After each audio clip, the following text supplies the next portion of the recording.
My friend has a bit of a dated network setup. It's one of those older Google Mesh Wi-Fi setups, and I mean, it works, but thanks to Micro Center, he's getting a bit of an upgrade, so let's go shopping. All right, so obviously Micro Center has a lot more than just networking gear. You guys know that, and actually right now, they have a Black Friday deal going on, and you can get a Ryzen 5 7600 X3D bundle, as well as some Microsoft ARM Qualcomm Surface devices for a pretty solid deal, so go check these out. But our goal today is to upgrade our network. So how about we take a walk through the networking aisles and see what tickles our pickle. So I guess we're starting on this one, and they're kind of broken out into different sections, I guess. Right here is modems, and we really don't care about that right now.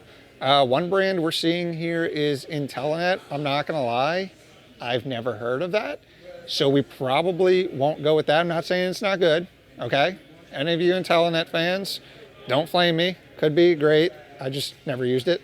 TrendNet, I've used them for like cheap, unmanaged switches, but we're looking for something that has a cohesive SDN, so we can control everything from access point switches, gateways, all in one device or all in one UI, as well as access it from the cloud. So walking down here, you'll see something that I've done videos on before. TP-Link, Omada gear. Is this even their Omada gear? I could have sworn I saw one of their controllers somewhere. Okay, now we see some Netgear or Orbi. From my experience, this is a lot of mesh stuff, and that looks like what they have here is all mesh systems, which I think mesh is getting better, and I'm not gonna shame anybody for using mesh. Not quite what we're looking for. Omada, and as you'll see on the next aisle, UniFi. Okay, moving on to the aisle we were looking for. So this is essentially all UniFi gear, with the exception of some Aruba stuff, or Alta Labs, and some HP stuff. It's kind of like 4 things, but the rest of this aisle is UniFi, and I think that's what we're gonna go with. Now, I know some of you guys absolutely hate UniFi. Some of you guys love it. I like it. I think it's good. If you don't like it, that's fine. There's 2 other aisles for you guys to pick from, but I think we're gonna go with UniFi for a couple of reasons. One is that it's just so simple to set up and manage, and it's just so cohesive. And the other reason is because Micro Center is paying for all this. So yeah. So the first thing we have to start with is our gateway. So let's pick out one of those. Now at Micro Center, we have a few options. So we have the UniFi Express, which I've done a video on. This is an excellent little device. It's $150. It'll run UniFi network, and it acts as an access point all in one. If you just want to throw this down on a desk and have UniFi network in your house, fantastic little device. But we're not going with that. What we're going with is the UniFi Dream Machine SE, or Special Edition. Now there are 2 options. It was between the SE and the regular Dream Machine Pro. In my friend's house that we're setting this up in, we are going to be setting up access points, obviously, which require PoE, and then down the line, he also wants to add cameras. So instead of getting a Dream Machine Pro without PoE and then a PoE switch, we're just going to have PoE built in to the SE, which is what it brings to the table, which is convenient. So we're going to go with one of these. I don't have a basket. Bear back. And as if by magic, we now have a basket. So let's load this up. So we're going with the SE. Retail price of the SE is $499. The Pro is $379, so about $120 difference. But I think the PoE built in is worth it if you need it. If you don't need PoE at all, you don't have to go with that. But also, if you're getting a completely separate dedicated PoE switch, you can do that as well. But speaking of PoE, so here's the thing. You guys may be confused because I have PoE on here, but the switch I'm about to throw in here is also going to be PoE. So what we're going to go with is this guy right here. This is the 8-port PoE Lite. So what this is, it's 8 ports, RJ45, 1 gig, but 4 of those are PoE plus ports. We have 52 watts of total power on here. So the reason I got this with PoE and this with PoE is because if I just went with the Dream Machine Pro, and then just this. I don't know that I'd have enough for, I know for a fact I wouldn't have enough power for 3 access points and then cameras down the line. With PoE ports on the SE and 4 PoE ports on here, we should have plenty of PoE power. Plus, my friend's house is wired for RJ45 already, and they go to every room. So we need enough RJ45 ports to go to every room. So that's going to be the base of our system. We have our gateway, we have another switch. Now we get to pick access points. And this is where things get hairy. What we've decided to do, and you guys are going to critique this to the ends of the earth, I know that. We're going to go with a single U7 Pro. Wait, I'm not done. Chill out.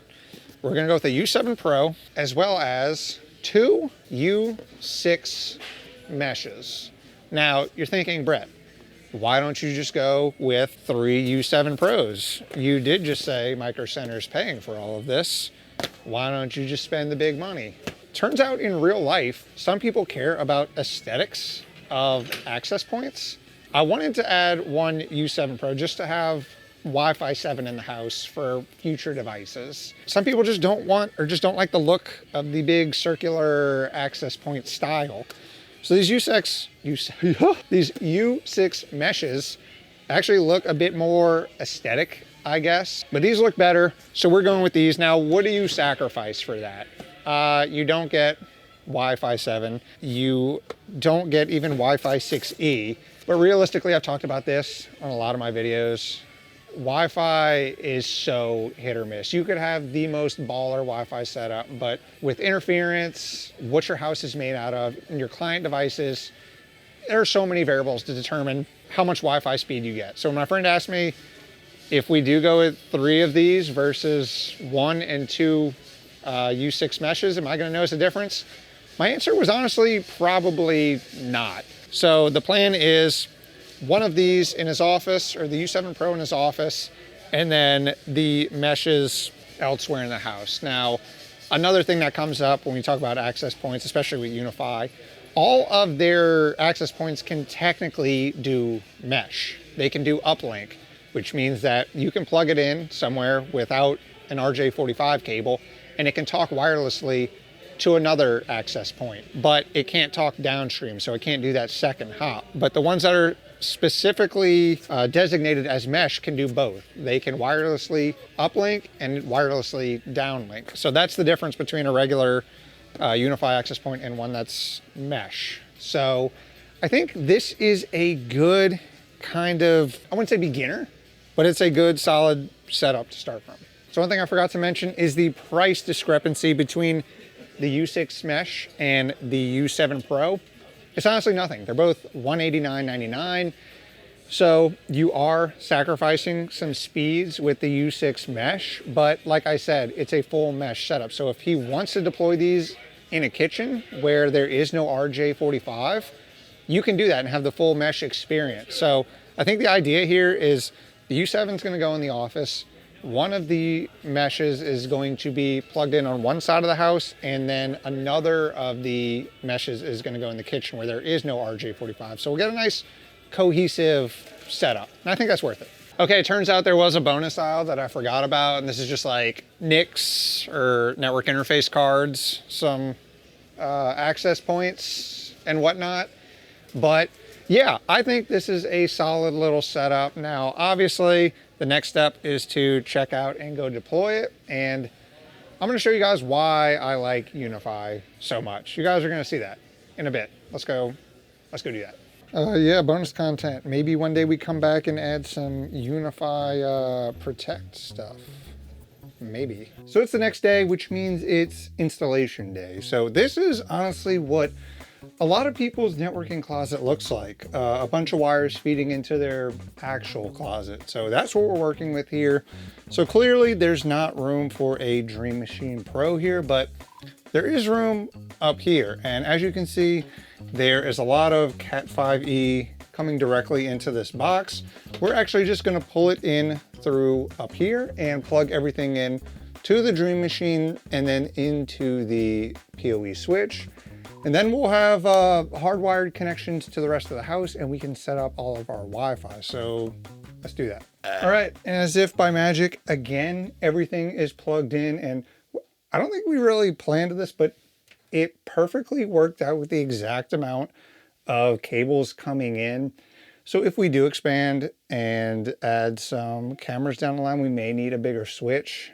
But the thing is, every room has 2 RJ45 connections, so we could just remove them if we need to. But as of now, everything is plugged in. So what we need to do is go set up our Wi-Fi access points. And then once we have that, we'll be able to go through the entire setup, and that is also extremely easy. So let's go do that. Okay, access point number 1, and that is the U7 Pro. Now we're here in his office, and you can see it is mounted up here. And what we did is we ran a cable from the faceplate up into the wall and out the back to the access point. And since we have PoE, power over Ethernet, and you can see it's on, you know, lights, yay, it's working. So it's got power and it's got data directly from the Dream Machine Pro. So honestly, we're good here. Next one. All right, access point number 2. This is in the master bedroom, and look how adorable this one is. Now this one is plugged in with PoE, even though it is a mesh one. And like I said at Micro Center, all of them can technically work without a direct data link back to the switch. But some people just like aesthetics, okay? And I think this looks a lot better, but you know, it's up to you. But what we're gonna do is we're gonna set this one up, which we already have. You can see it's on, look at that, lights, meaning it's on. And we're gonna set the other one up as a true mesh one without an actual data link back to the router in the kitchen / living room area. So let's go do that. All right, so we're in the kitchen, kind of obviously, but this is like the center point in the house. And obviously that's where you'd want an access point, right? But the thing is, we don't have an RJ45 run here. What we can do is we can put this mesh node in, and it'll do, you know, a connection to the closest other access point, and then provide a connection for clients from here. So it's not optimal, but it's gonna work well. So one thing to note about these is that we're still gonna need RJ45, because that's the only way to power these. Now you're probably thinking, wait, how do I power them if I don't have a PoE run? Well, they do include a PoE injector in the box with these. And what this does is this plugs directly into the wall, and then the other side has 2 data connections, one for power and one for data if you have data coming in. We're not gonna use that, we just need power. So let's plug it in. Bada bing, power in, power out. And theoretically, this should light up when I plug it in. Ha! Okay, so technically everything is plugged in and ready to go. The last step is obviously to set it up in software. So there's 2 ways of doing this. You can set it up on your laptop or your computer or whatever, or you can do it on your phone with the UniFi app, which is pretty easy. I'm a laptop guy, so that's probably how I'm gonna do it. But if you like setting it up on your phone, you can do it that way. So let's hop into it. So what we're actually gonna do is we're gonna do the initial setup on the phone, because it's actually way easier. So you can see in the app, when I get close to my Dream Machine, it detects it over Bluetooth, and we are going to tap to set up, connecting, just like it says. I can read. Name your Dream Machine. I think we're gonna go with Dream Machine Special Edition. It's gonna test internet speeds. Ooh, I don't know why I'm showing the camera. You guys are gonna see this like right here somewhere. All right, very good. Create a UniFi account. So we're gonna do that. All right, after creating an account and going through the initial setup, which took about 5 minutes, I'm gonna click finish, and you're gonna be brought into your UniFi network UI. And immediately it's saying it found 2 devices, and it's gonna be the 2 that are directly plugged in. So we're gonna adopt those. So we're pending adoption on the Lite 8 PoE. Let's adopt that. And now they have to update, of course. Okay, so here's me explaining how we've got all the devices adopted and updated with a microphone that died. Basically, once everything was ready to go, we created a Wi-Fi network with pretty much all the default settings, which uses the default network and all the access points available. I then go on to explain my favorite part about UniFi and why I recommend it to family and friends is that it's super easy to set myself as an admin on their gateway, which allows me to access their setup from anywhere in the world to perform maintenance or just troubleshoot for them. So what I'm going to do now from the comfort of my office is log into a setup and configure some VLANs as well as set up some port forwarding. So here you can see my site manager, which shows all the sites that I have access to. So what we're going to do is we're going to go into my friends. Bada bing, bada boom, I have access to it like I'm at his house. Now the first thing I want to do is set up a new VLAN. So we're going to go into settings, we're going to go into networks, and as you can see, we only have one, the main default one. So what we can do is go into here, new virtual network, and we'll call this one guest.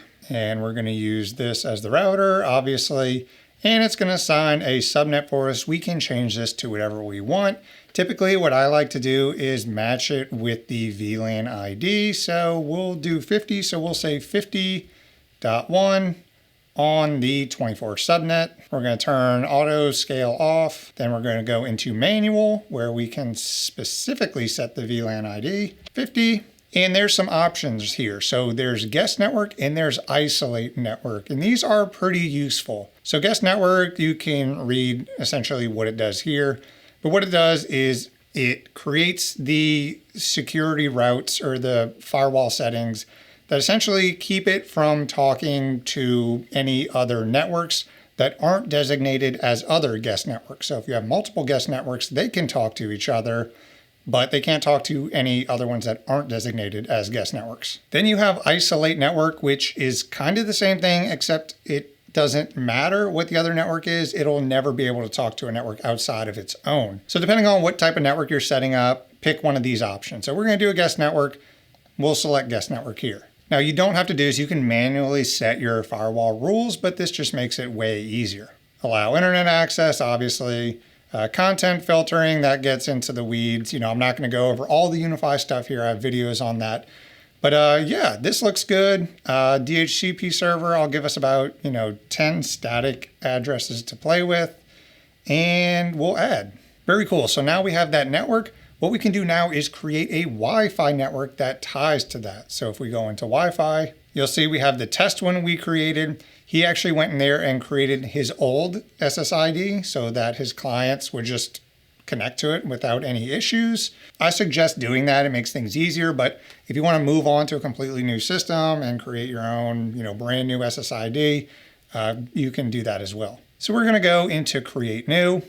We are going to call this one guest net and set a password. And now it's going to ask for the network. So what do you think we pick here? You guys are smart. Guest. And you can see it tells us that VLAN ID is 50. Very cool. And then we can also specify which broadcasting access points we want to do. We can pick from all the ones we have, or we can just say all. In this instance, easy enough, we'll just select all. Now going into here, there are more options. There's plenty of stuff here. One of the common ones that you may want to look at is the Wi-Fi bands. If you don't want the guests being on a specific band, like for example, I don't want them hogging up my 6 gigahertz band, so we're going to turn that off. They only get 2.4 and 5. Good enough. Band steering, that's basically going to take client devices and automatically make sure they're connected to the 5 gigahertz for faster speeds. Some people like it, some people don't. I'm going to leave it on. Client device isolation. So this is going to prevent clients on the same network from even talking to each other at all. So if you don't want your guests talking to each other on the same network, then select that. We'll go ahead and do that. Why not? You can also set a speed limit here, which is convenient. We don't have any profiles. So what you can do is create a profile here. And what we can specify here is the limits on each device. So download guests at my house only get 50 megabit and they can only upload at 10 megabit. I don't want my guests getting too comfortable. Give it a name, click add. Cool, we now have a profile. Unfortunately, if I go back into Wi-Fi, I guess we have to start this process over again. Okay, now when we go to Wi-Fi speed limit, we can select the guest profile. Very cool. Some of these we don't have to deal with, we're not gonna deal with. We'll just say add Wi-Fi network. Bada bing, bada boom, we have a guest network where people can connect to and get some pretty slow speeds. Next thing is port forwarding. I actually went in and already created this rule, but let me go over that. So in security, there is a port forwarding tab. And what I've done here is I've created a port forward for their Minecraft server.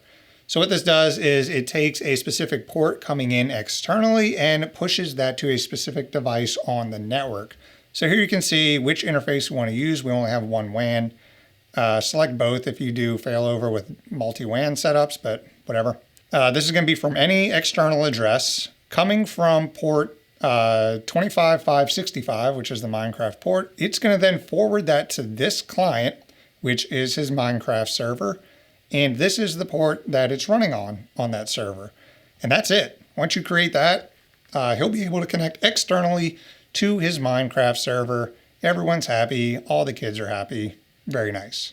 Now there's a ton of stuff in here that I obviously didn't cover that's probably more suited for a specific UniFi what to do with your brand new setup video, which I may create if you guys are interested, but I think this is a good starting point for him. And like I said, if he has any questions or any issues, I can remote in and essentially fix them. Maybe I should start charging for this. So yeah, that was a full network upgrade. Was it the most over-the-top thing ever? No. Was it the most efficient thing ever? Probably not, but it was a solid choice for how they use the internet and how they want things to look in their home. He even sent me a screenshot of his Wi-Fi speeds on his couch before and after the upgrade, so pretty much 3 times faster. Awesome. And the fact that we went with those mesh nodes means that expanding down the line will be easier for spots without Ethernet runs. One thing I think we could have done differently is set the new UniFi default network subnet to match the old one to help keep all the clients happy, because some didn't like that new subnet and required resetting. But that's all I have for this one. Let me know what kind of network upgrades you're looking to make down in the comments. If you like this video, then drop a like and subscribe if you want to see more network upgrade content like this. I want to give a huge shout out to my YouTube members and my Patreons. You guys are my network upgrade with all the PoE plus ports and Wi-Fi 7 goodness. Y'all are great. And if you're still watching, you're TrendNet. Thank you so much, and I'll see you in the next one.